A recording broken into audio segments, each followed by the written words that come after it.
ઘરના જ ઘાતકી નીકળે તો તેને શું કહેવું? એક ગુજરાતી લોહી ધરાવતી યુવતી જ્યારે અમેરિકામાં બેસીને એવું કહે છે કે અમેરિકા ફક્ત અમેરિકનો માટે જ હોવું જોઈએ, ત્યારે આખા વિશ્વમાં ભૂકંપ આવી જાય તે સ્વાભાવિક છે. પણ શું આ દેશ પ્રેમ છે કે પછી ધરારદમ? આજે એક એવી જ પાપાકી પરીની વાત કરવી છે જેણે સોશિયલ મીડિયા પર આગ લગાવી દીધી છે અને જેની એપ્ટ પોસ્ટના કારણે હવે તેને જ દેશ નિકાલ કરવાની માંગ ઉઠી છે. આજે આપણે વાત કરી રહ્યા છીએ પ્રિયા પટેલ વિશે, જે અત્યારે અમેરિકામાં સૌથી મોટો વિવાદનો ચહેરો બની ગઈ છે.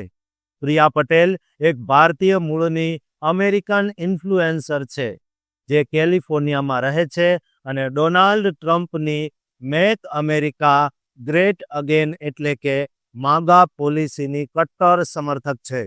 સોશિયલ મીડિયા પ્લેટફોર્મ એક્સ પર તેના 29,000થી વધુ ફોલોઅર્સ છે અને તે પોતાને ગર્વથી અમેરિકન નેશનાલિસ્ટ તરીકે ઓળખાવે છે.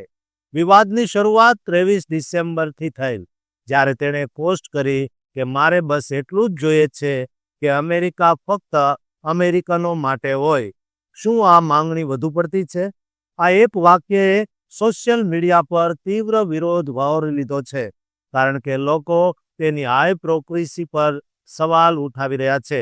લોકો તેને પૂછી રહ્યા છે કે જો અમેરિકા ફક્ત અમેરિકનો માટે જ હોય તો તારું ત્યાં શું કામ છે? પ્રિયા પટેલ મૂળ ગુજરાતી છે, પરંતુ તેનો દાવો છે કે તે અમેરિકામાં જ જન્મી છે અને તેના પૂર્વજો 18મી સદીમાં ત્યાં સ્થાયી થયા હતા. તે પોતાને હાફ બ્રાઉન અને હાફ વ્હાઇટ ક્રિશ્ચિયન તરીકે વર્ણવે છે અને ગળામાં ક્રોસ પહેરી રાખે છે. તે ટ્રમ્પની ઇમિગ્રેશન પોલિસીની એટલી મોટી સમર્થક છે કે તે કાયદેસરના ઇમિગ્રેશનને પણ અમેરિકા માટે એક મોટી સમસ્યા માને છે. અત્યારે અમેરિકામાં ટ્રમ્પ સરકારે H-1B વિઝાની ફી $5,000થી વધારીને $1,00,000 કરી દીધી છે, જેના કારણે ભારતીય આઈટી વર્કર્સમાં ભારે ફફડાટ છે. અને બરાબર આ જ સમયે પ્રિયા પટેલની આવી પોસ્ટ આવતા લોકોનો ગુસ્સો 7મા આસમાને પહોંચ્યો છે. લોકો તેને સોશિયલ મીડિયા પર એન્કર બેબી કહીને ટ્રોલ કરી રહ્યા છે અને તેને ક્રિસમસ પછી ભારત પાછી મોકલી દેવાની સલાહ આપી રહ્યા છે. જેમ્સ બ્લન્ટન નામના એક યુઝરે તો ત્યાં સુધી કહી દીધું કે પ્રિયા, તારી અટક પટેલ છે અને તારા જ માપદંડ પ્રમાણે તું પણ એક ઇમિગ્રન્ટ જ ગણાય. સફેદ અમેરિકનો પણ તેને કહી રહ્યા છે, ભલે તું ગમે તેટલો ટ્રમ્પનો પ્રચાર કરે, પણ આ કટ્ટરપંથીઓ તને ક્યારેય પોતાના સમાન નહીં માને. પ્રિયા પટેલ ફોક્સ ન્યૂઝ પર પેનલિસ્ટ તરીકે પણ દેખાય છે અને તે ચાર્લી કર્કની મોટી સમર્થક છે, જે હંમેશા ઇમિગ્રન્ટ્સ વિરુદ્ધ કડક વલણ રાખવા માટે જાણીતા છે. પ્રિયાનું કહેવું છે કે ત્રીજા વિશ્વના દેશોમાંથી આવતા લોકો અમેરિકન સંસ્કૃતિને નુકસાન પહોંચાડે છે અને સ્લેવરી કે બાળ વિવાહ જેવી પ્રથાઓ લાવે છે. આશ્ચર્યની વાત તો એ છે કે તેના પિતા ક્યારેય ભારતમાં રહ્યા નથી, છતાં લોકો તેને તેના ભારતીય મૂળના કારણે નિશાન બનાવી રહ્યા છે.